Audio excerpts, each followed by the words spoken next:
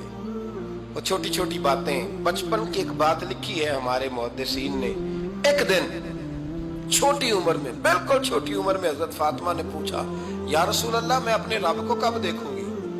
اللہ اکبر، عمر چھوٹی اور بات بڑی کر دی، میں کب دیکھوں گی؟ تو حضور نے فرمایا فاطمہ بڑی جلدی، رب کریم تمہیں جنت میں لے جائے گا اور ساری جنتی عورتوں کی سردار بنائے گا، اور پھر میرا رب تجھے اپنا دیدار بھی کرائے گا۔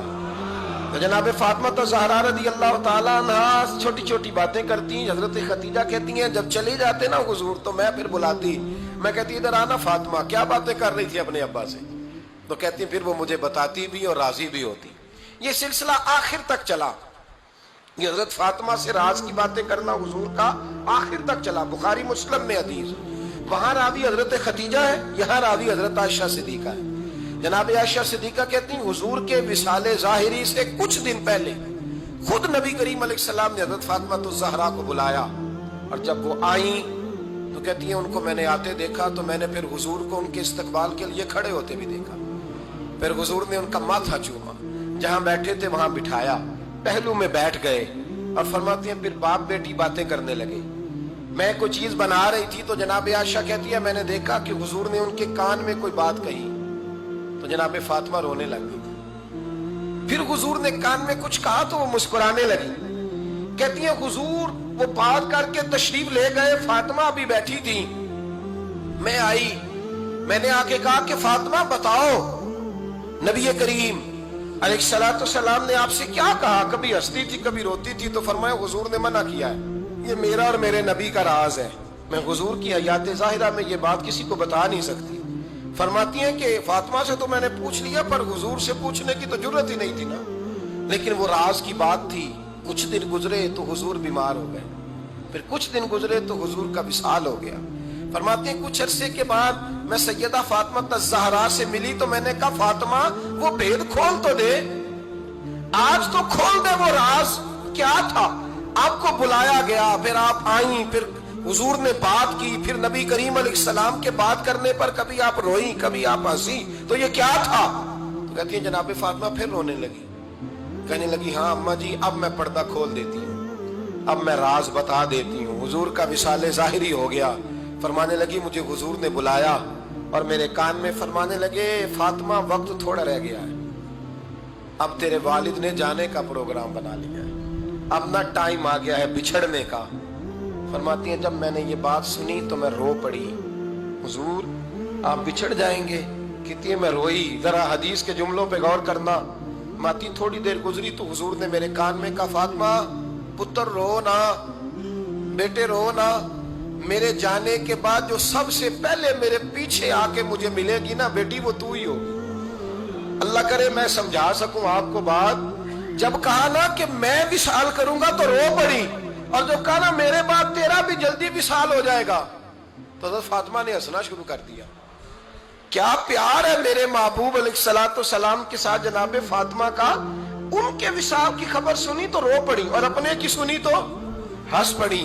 اور پھر حضور نے کہا فاطمہ تجھے یہ بھی پتا ہے نا کہ اللہ تجھے جنتی عورتوں کا سردار بنائے گا، یہ بھی تجھے پتا ہے۔ تو جناب فاطمہ الزہرا کے ساتھ شروع سے لے کر آخر تک میرے رسول کریم علیہ السلام کی محبت رہی، پیار رہا۔ اور جناب فاطمہ کا جو حضور سے پیار تھا، ایک ہے باپ کا شفقت کرنا اور ایک ہے بیٹی کا پھر اپنے باپ سے، بولیے یہ بیٹیاں جو ہوتی ہیں نا ان کا بھی رویہ کو انوکھا ہوتا ہے ساری دنیا سے، انوکھا۔ میں کبھی کبھی کچھ ایسی باتیں کرنے کو دل کر جاتا ہے کہ جو کر گزرتے ہیں۔ ایک صاحب مجھ سے ایک دن کہنے لگا حضرت صاحب بڑی مشکل میں اور اتنا کٹھن وقت آ گیا کہ کوئی حال ہی نہیں۔ میں نے ان سے کہا کہ اپنی اماں سے دعا کراؤ، مسئلہ ٹھیک ہو جائے گا۔ میں نے لگا اماں تو انتقال کر گئی، تو میں نے کہا بہن سے دعا کراؤ۔ کہنے لگا بہن دور رہتی ہے، تو میں نے کہا پھر بیٹی سے کرا لو۔ آپ یقین کریں اللہ کے گھر میں بیٹھا ہوں، رمضان کا مہینہ مجھے تیسرے دن ملا، کہنے لگا حضرت صاحب الحمدللہ اللہ نے میری مشکل آسان کر دی. کہنے لگا یہ نسخہ آپ نے بڑا عجیب بتایا, پیر تو اس قسم کی باتیں نہیں نہ بتاتے, پیروں نے تو آپ کو پتا ہے دعائیں قید کر کے رکھی صرف ہماری قبول ہونی ہے. کہنے لگے آپ میرے ان کا میرے ساتھ ارادت کا رشتہ ہے. کہنے لگے آپ کس طرح کے پیر ہیں کہ آپ نے مجھے پلٹ کے کہہ دیا کہ اماں سے, بہن سے, بیٹی سے. تو میں نے کہا اصل بات یہ ہے کہ میں کبھی تھکا بھی ہوتا ہوں, کبھی کسی رنگ میں بھی ہوتا ہوں, اور کئی دفعہ اب تو یہ حال ہو گیا ہے کہ رونا آئے بھی تو روتے نہیں کہ لوگ تماشا نہ سمجھیں. کئی دفعہ آنسو چھپانے بھی پڑتے ہیں کہ لوگ اس کو اداکاری اور فنکاری ہی نہ سمجھنے لگ جائے. تو میں نے کہا یہ جو بیٹی ہوتی ہے نا, یہ جو بہن ہوتی ہے, یہ جو ماں ہوتی ہے, اس کو اشارتاً بھی آپ کان میں کہہ دینا مشکل میں ہوں تو یہ رات کو رو رو کے مصلی بھگو دیتی ہے. یہ رو رو کے دعا مانگتی ہے بیٹے کے لیے, بھائی کے لیے, باپ کے لیے. اس کا رنگ ہر بیٹی پیار کرتی ہے, اور یقین کریں کہ کلیجہ ٹھنڈا ہو جاتا ہے جب بیٹیاں چھاتی پہ لیٹتی ہیں تو لطف آتا ہے کہ اللہ کریم نے اس ننھی سی کلی میں کیا ٹھنڈک رکھی ہے کہ سارے دل کا جو ہے بوجھ اس نے ہلکا کر دیا. تو بتائیے پھر میرے نبی پاک کی شہزادی کی حضور سے محبت کتنی ہوگی. چھوٹی سی عمر تھی حضرت فاطمہ کی جب حضرت خدیجہ وصال کر گئی. تو کسی نے کہا فاطمہ سب سے پہلے گھر سے کب نکلنا ہوا, تو بخاری مسلم میں حدیث ہے اللہ کے نبی نا بیت اللہ شریف کے سامنے سجدے میں تھے تو ابو جہل کو شرارت سوجی. شرارت, اس نے کچھ لوگوں سے کہا, عقبہ بن ابی معیط تھا, کچھ اور لوگ تھے, کہنے لگا میں ابھی رستے سے گزرا ہوں تو وہاں کسی نے اونٹ ذبح کیا ہے. تو اونٹ کی اوجڑی, آپ نے اوجڑی دیکھی ہے نا, جانور کی اوجڑی بڑی وزنی ہوتی ہے, اس میں گندگی ہوتی. اونٹ کی اوجڑی بڑی وزنی ہوتی تھی. کہنے لگا وہاں اونٹ کی اوجڑی پڑی ہے, وہ دیکھو نبی پاک معاذ اللہ سجدے میں ہے, تو معاذ اللہ ثم معاذ اللہ وہ اونٹ کی اوجڑی اٹھاؤ حضور کی گردن پہ رکھ دو. تھوڑا سا مشکل سے جمعہ پڑھنا پڑ جائے نا, اور تھوڑا سا مشکل سے پڑھانا پڑ جائے تو ہم دین کے بہت بڑے خدمت گزار بن جاتے ہیں. یہ دیکھو سجدے کتنی مشکل سے ہو رہے ہیں, یہ دیکھو سجدے کتنی مشکل سے ہو رہے ہیں, کتنی مشکل سے حضور کے سر انور پر اوجڑی رکھ دی. یہ وہ وقت ہے کہ نہ تو چچا ابو طالب ہیں جو پہنچ جاتے, نہ جناب ختیجہ ہیں جو بندوبست کرتی. تو کسی نے نا جناب ختیجہ کے دروازے کے سامنے منہ کر کے کہا کہ محبوب کے گھر والوں حضور کے سر اقدس پر اوجڑی رکھ دی ہے کسی, اور حضور سر اقدس اٹھاتے ہیں تو تکلیف محسوس کرتے ہیں. جناب فاطمہ کہتی پہلا دیہڑا تھا جب میں چہرے پہ کپڑا ڈال کے نا تو اپنے بابا کے لیے نکلی.